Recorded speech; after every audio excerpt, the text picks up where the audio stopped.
Hi and welcome to yet another fall reading vlog. I'm so excited.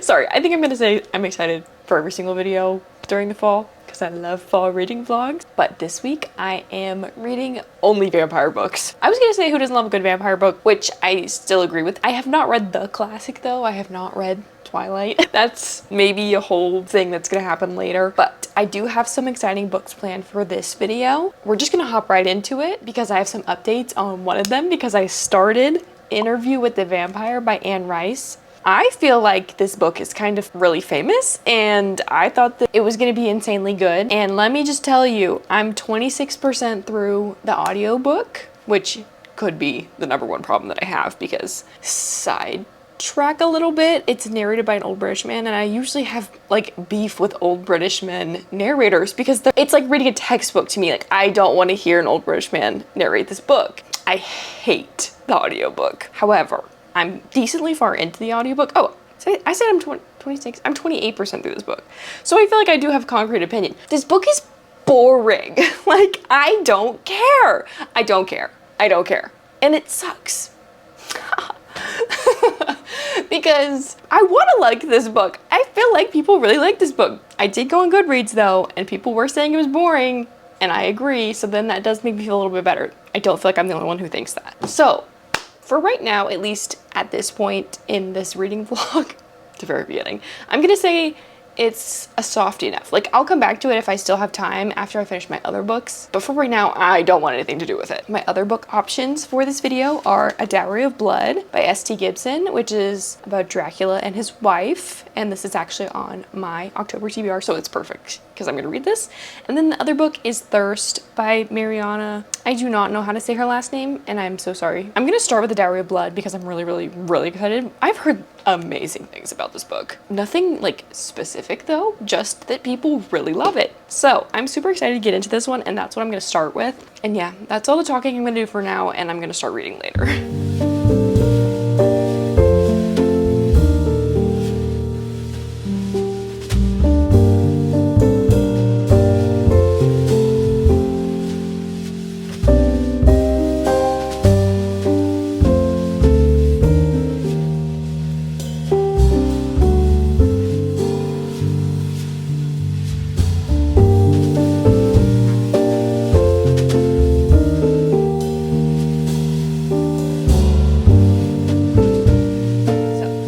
I got to page 89 in A Dowry of Blood. However, I listened to some of the audiobook today at work and on page 150 now. So I still have a good chunk of the book left. I'm really, really, really enjoying this book though. I'm gonna read the back because I don't know what I can tell you.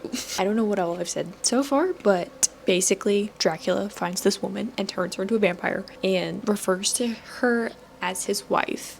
And then it kind of just explains them living together, and I think on the back this alludes to the fact that he creates multiple like spouses basically throughout their time together. So we have met another one so far, and I think we're about to meet another one. I'm not 100% sure. Something that's really interesting about this book is that it's written in the format of letters from Constanza. Anyways, the main female character, she is writing letters to her husband leading up to, it doesn't say what the beginning of the book says, so I'm not going to tell you, but leading up to a big event. And I really enjoy the letter aspect actually. What else? I also am just really enjoying this book, the vibe of the book, the writing of the book, the setting, the feel, like everything, even though they're going through like some pretty depressing things because Dracula is like extremely controlling and toxic and terrible and manipulative. So like he sucks, and honestly his wife's life is like really awful, and so is his other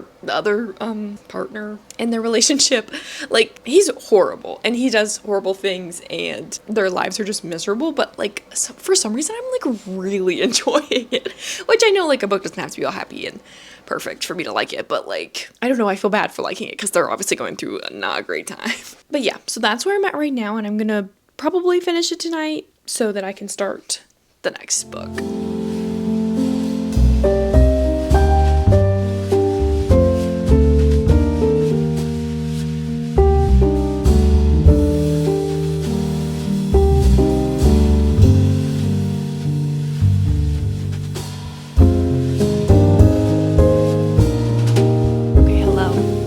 updates for you. So I finished A Dowry of Blood earlier today, and I gave it 4 stars. This was really, really good. I, as previously stated, loved the writing, loved the world, loved the characters. Well, except for the guy who's supposed to be Dracula, because he sucks. But this was just like such a beautiful story, and it's really tragic and romantic. It's really great. I really highly recommend this book. I mean, obviously, especially for fall, but honestly, in general, it's really fantastic. I genuinely don't think I have a single complaint about this book. So, highly, highly, highly recommend. I hope you pick this up. Okay, I've gotten to page 95 in Thirst, and so far it's really good. It was a little bit of a slow start, so the prologue is from the perspective of this woman and her son exploring a graveyard. Not exploring, just wandering around. I don't really know. After that, the chapters are from the perspective of a woman who's a vampire in South America in the 19th century, I think. Yeah. And I think something happened at the end of the prologue where I think they know each other. So I'm curious of how that's going to happen. So right now we're really just getting the backstory of the vampire, and it's really interesting. I'm really loving it. And I'm listening mostly to the audiobook because I didn't really want to read and I wanted to color. So that's what I've been doing, and the audiobook is really good as well, which I feel like is always important to say. Some audiobooks are actually so bad. Oh, which I feel like is especially how much I was going on about how much I dislike the audiobook for Interview with the Vampire. Anyways, yeah, I don't have incredibly deep thoughts, honestly, about either book, but yeah, I'm really enjoying Thirst so far, and I'm excited to continue it. It's also quite short. There's only 239 pages in here, so hopefully I will finish it tomorrow, but we'll see, and I will keep you updated.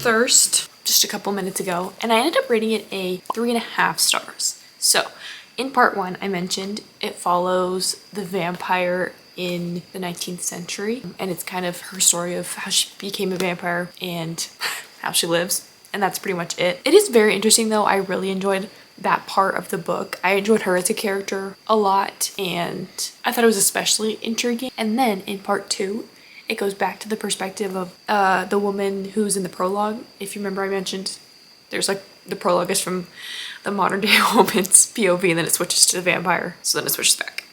And, oh yeah, so it switches to the present day woman's point of view. And her mother is extremely sick.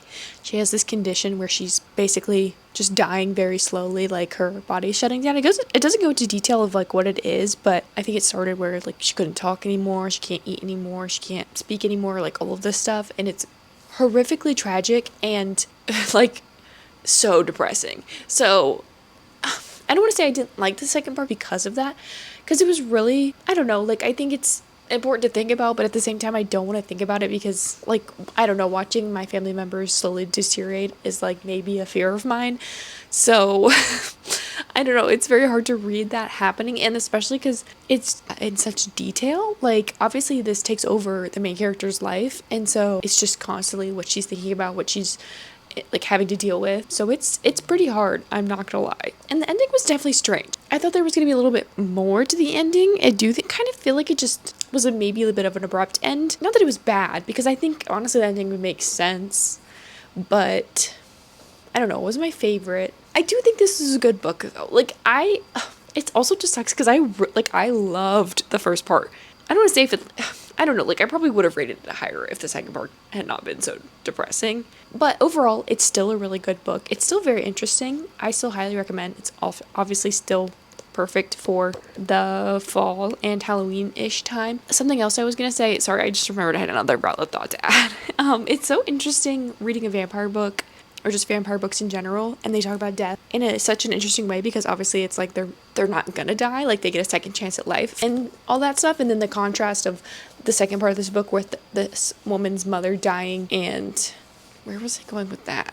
I feel like I had a valid point. Damn, I really thought I had something to say.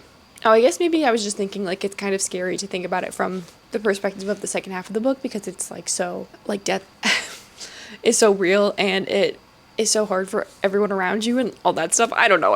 I'm telling you, the second part of this book was very depressing, so maybe you had some depressing thoughts to go along with that. But I am gonna move on from this book now. Like I said, I started Interview with the Vampire, I don't even know when. Forever ago, it feels like. Like I said, I'm really not enjoying the audiobook, so I'm gonna try to read it. I'm gonna maybe try and read like 50 pages or something. I'm really keeping this low pressure because I feel like I don't like this book. I'm gonna keep on with Interview with the Vampire, and we'll see what happens.